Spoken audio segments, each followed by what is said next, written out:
my truth. And find our place, then we can fuck. If it's not your thing, that's alright.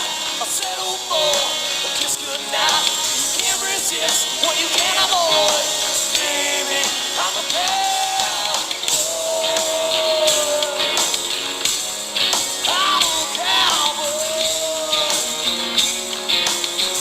Wow, come on.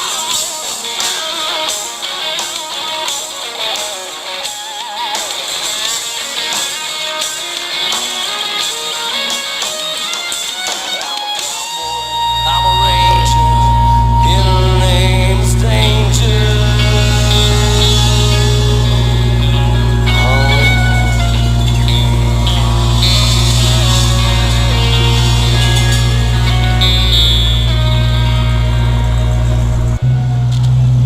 Yeah, that's what I'm talking about.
What's up, YouTube?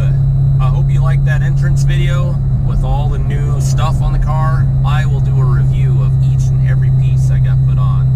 As you can see, I kind of went a little overboard, got everything I wanted in one shot. It's a little bit cheaper that way, especially when you're taking engines and stuff out and adding a lot of stuff.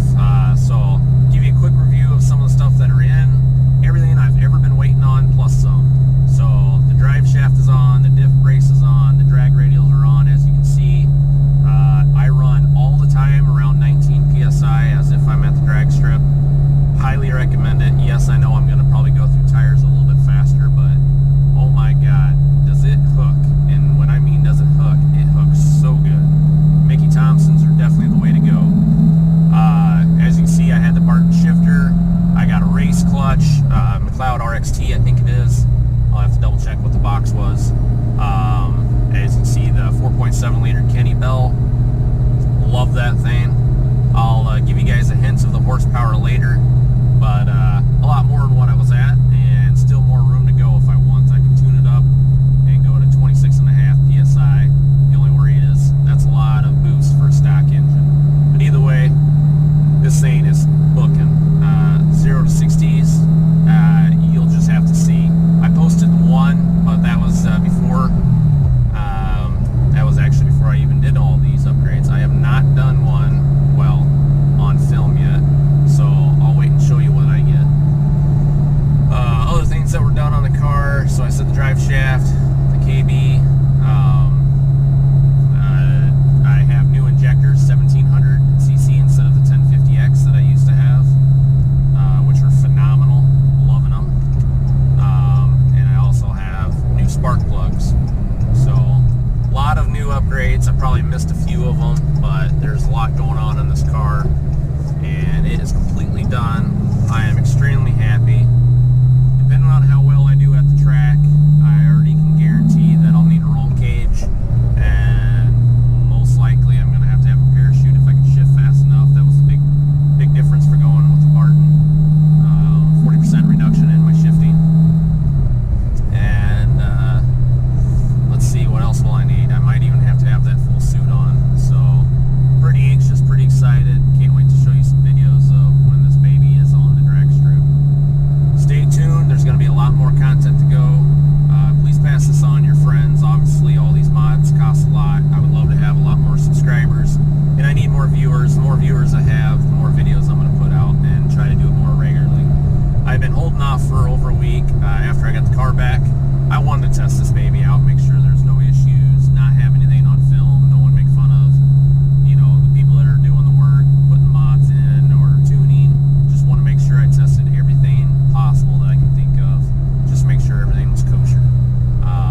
awesome job on this car.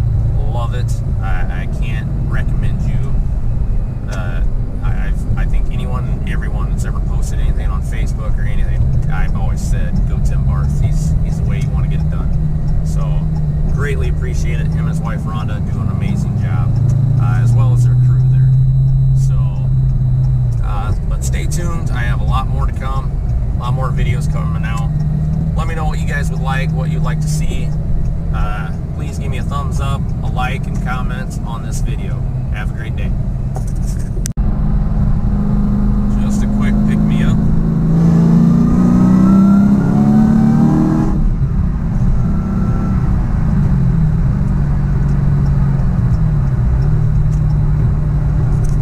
For all the people worried about E85 and having too much horsepower when your car's strictly tuned on E85, as you can see, I'm in cruise control at 70 miles an hour, which is the speed limit here, and showing on average of 24.6, where my current's around 23, 24, and just cruising down the interstate.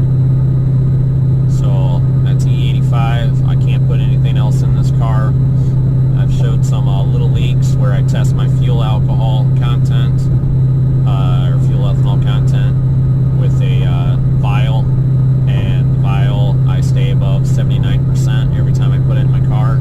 I do that so when I'm driving it hard, I make sure that I'm not going to do anything engine-wise that can malfunction. But no, it gets really good gas mileage.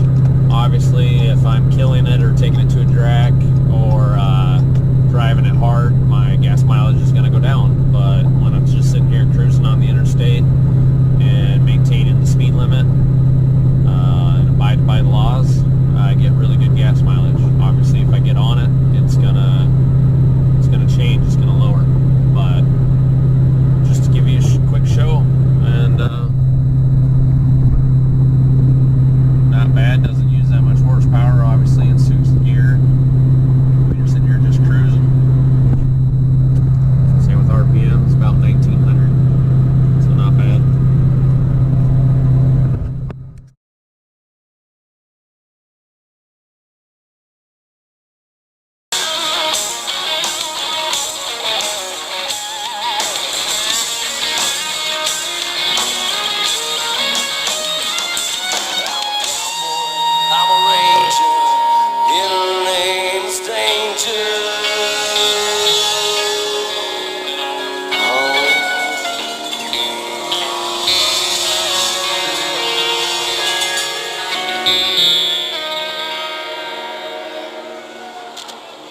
Yeah, that's what I'm talking about.